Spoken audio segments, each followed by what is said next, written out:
জানাজার পরে আসেন আসেন দোয়া হবে দোয়া হবে, এই যে একটা করা হয় এটা বেদাত। হঠাৎ করে তারা দাঁড়িয়ে যায়, এটার ব্যাপারে তাদের ধারণা হলো আল্লাহ রসুল হাজির হন।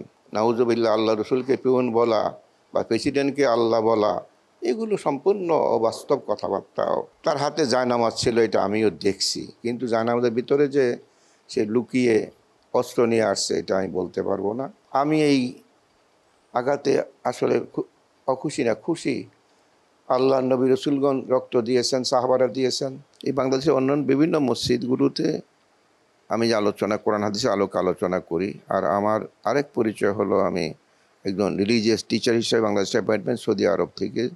আমি শাহাতুলি আলিয়া মাদ্রাসার এবং হাজীগঞ্জ আলিয়া মাদ্রাসা শাইখুল হাদিস ছিলাম। তো আমার বক্তব্য আসলে আল্লাহ ভালো জানেন।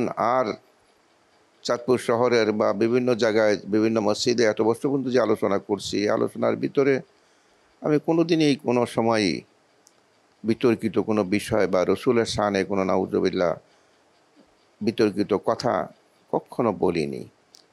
এখন ঘটনা হলো যে এই মসজিদে এই ঘটনা হয়েছে, এই মসজিদ, আমি এই মসজিদের প্রাথমিক প্রতিষ্ঠাতা হিসাবে ছিলাম। এখানে মাঝে মধ্যে আমি নামাজ পড়াইতাম। প্রথম দিকে অনেক দিনই পড়াইছি, পরে মাঝে মধ্যে যাই। এই মসজিদে আমি হজে যাওয়ার আগেও গিয়েছিলাম। আমি হজে আসার পরে আমার বাসার দিক থেকে সে আসতেছে, আমি বাসার দিকে যাচ্ছি। সে বলে, হুজুর আপনার সাথে কথা আছে। আমি বললাম, কি কথা? বলে, হুজুর আপনি কাকে পিউন বলছেন আর মিলাদ সম্বন্ধে আপনি কি কি বলছেন। আমি বললাম, দেখেন এখন তো রাস্তার ভিতরে, এখন এইসব কথা বলতে পারি না।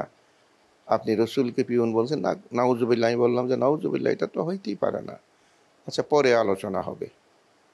এই বলে আমি চলে গেছি। আবার অন্য লোকেরা তাকে আমার সামনে থেকে সরিয়ে দিছে।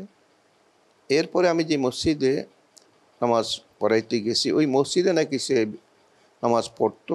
আমি তাকে কখনো দেখি না, চিনিও না, অথচ এলাকার সবাইকে আমি চিনি কম বেশ।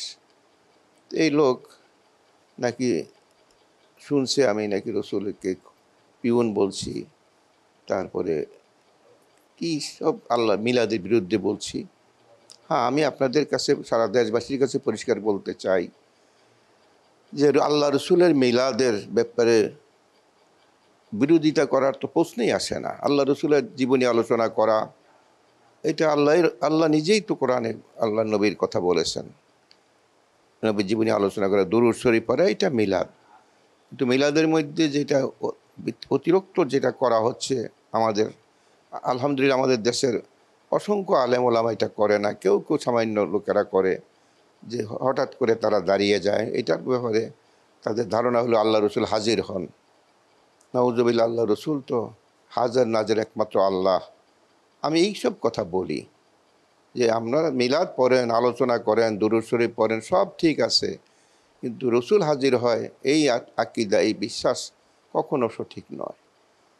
এইটা এতটুকুই। আর রসুলকে পিউন বলা, নাউজুবিল্লাহ, এই ধরনের কথা কোনো আসেই নেই। বরং আরেক জুমাতে আমি এই কথা বলেছিলাম যে ইবাদত কবুল হওয়ার জন্য দুইটা শর্ত, একটা হলো একমাত্র আল্লাহর জন্য খালেস হবে, আরেকটা হলো রসুলের তরিক অনুযায়ী হতে হবে। এইটা বুঝাইতে যে আমি বললাম যে দেখেন, এখন আগে আমাদের সমাজে অনেক রকমের বেদাত শুরু হয়েছে। আপনারা কখনো দেখছেন কি জানাজা হয়ে গেছে, বাস কবরে দিয়ে দিয়েছে, কিন্তু এখন জানাজার পরে আসেন আসেন দোয়া হবে দোয়া হবে, এই যে একটা করা হয় এটা বেদাত। কারণ জানাজাটাই দোয়া, আর কবরে যাওয়ার পরে দোয়া হবে। এটা আল্লাহ রসুল বলছেন, তোমরা মৃত ব্যক্তির জন্য দোয়া করো, তাকে কবরে এখনই প্রশ্ন করা হবে, কবরে দেওয়ার পরে দোয়া। কিন্তু জানাজার পরে দোয়া, এটা বেদাত, এটা অতিরিক্ত। এইখানে যে আমি একটা মেসাল দিছি, দেখুন আপনি একটা দরখাস্ত যদি প্রেসিডেন্টকে দেন, আর ওই দরখাস্তটি যদি আবার ওই প্রেসিডেন্টের পিউনকে দেন, তাহলে প্রেসিডেন্ট যদি জানতে পারে যে এই দরখাস্ত আপনি পিউনকে দিচ্ছেন, তাহলে প্রেসিডেন্ট কি খুশি হবে? প্রেসিডেন্ট কি এটা গ্রহণ করবে? আমি এতটুকুই বলেছি। কিন্তু এখানে নাউজুবিল্লাহ, আল্লাহ রসুলকে পিউন বলা বা প্রেসিডেন্টকে আল্লাহ বলা, এগুলো সম্পূর্ণ অবাস্তব কথাবার্তা, অবান্তর। তো যেদিন আমি মসজিদে খুতবা দিতে গেছি, আমার ওখানে যাওয়ার আগেই ঘোষণা হয় যে আমি আসতেছি, আমি আসব।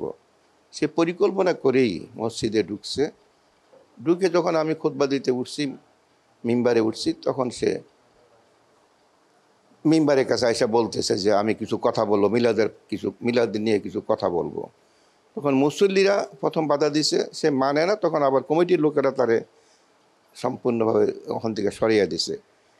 তার হাতে জায়নামাজ ছিল, এটা আমিও দেখছি, কিন্তু জায়নামাজের ভিতরে যে সে লুকিয়ে অস্ত্র নিয়ে আসছে এটা আমি বলতে পারবো না। আর এরপরে আর আমি আর তাকে দেখি নাই, কিন্তু আমাকে যে আঘাত করা হয়েছে এটা পরে জানছি যে সেই ব্যক্তি আঘাত করছে, কিন্তু তাকে আর আমি আর দেখি নাই, বলতেও পারবো না। এতটুকুই আমি বলতে পারি। এখন আমি আপনাদেরকে সামনে এটা বলি, দেশবাসীর কাছ থেকে আমি দোয়া চাই। আমি এই আঘাতে আসলে অখুশি না, খুশি। আল্লাহ নবী রসুলগণ রক্ত দিয়েছেন, সাহাবারা দিয়েছেন। হজের সময় এইবারও আমি হজ করে মাত্র কয়েকদিন আগে আসছি। উহুদের প্রান্তরে, উহুদের ময়দানে যে সাহাবীদের কবর, আমার কেন মনে হচ্ছিল যে তারা বলতেছে যে তোমরা কি দেখো, উহুদের প্রান্তরে রসুলের দান শহীদ হয়েছে, আর আমরা এখানে শহীদ হয়ে পড়ে আসি, আমাদেরও শরীর রক্তাক্ত করা হয়েছে, তার এগুলো কি জিয়ারত করি তোমরা চলে যাবে, তোমাদের কি করণীয় নাই? আমার এই অনুভূতি, ফিলিংস তখন আসছিল। চেষ্টা করতেছি এখনও। আপনাদের সারা দেশবাসীর কাছে আমার সালাম, আমি দোয়া চাই আল্লাহ যেন ওনাদের রক্তের সাথে আমার সামান্য রক্তটুকু আল্লাহ কবুল করেন। আমি যেন হকের উপরে থেকে বাকি জিন্দগি আল্লাহ যেন আমাকে ইমান আমার উপরে থাকার তৌফিক দেন। আর আল্লাহ যে ব্যক্তি ভুল বুঝে সেই কাজ ঘটাইছে, আল্লাহ তাকে মাফ করে দেন এবং তাকে হেদায়েত দান করেন। আল্লাহ আমাদের সবাইকে হেদায়েত দান করেন। আসলে ব্যক্তিগতভাবে আমার কোনো নেই, তবে হ্যাঁ, এই ধরনের ঘটনা যেন আর না ঘটে। কারণ আমাকে ভুল বুঝে আমার উপর আক্রমণ করা হয়েছে, আর যেন কোনো ইমামের প্রতি বা কারো নিরীহ মানুষের প্রতি এই ধরনের ঘটনা না ঘটে। এই ব্যাপারে সরকারের যা আইন আছে সেটা ব্যাপারে সরকার যেটা করেন সেটা সরকারের ব্যাপার। এখন তো আসলে আমি বুঝতে পারছি না এটা কি তার ব্যক্তিগত, নাকি এর পিছনে কোনো অন্য কারো ইন্ধন আছে কি না।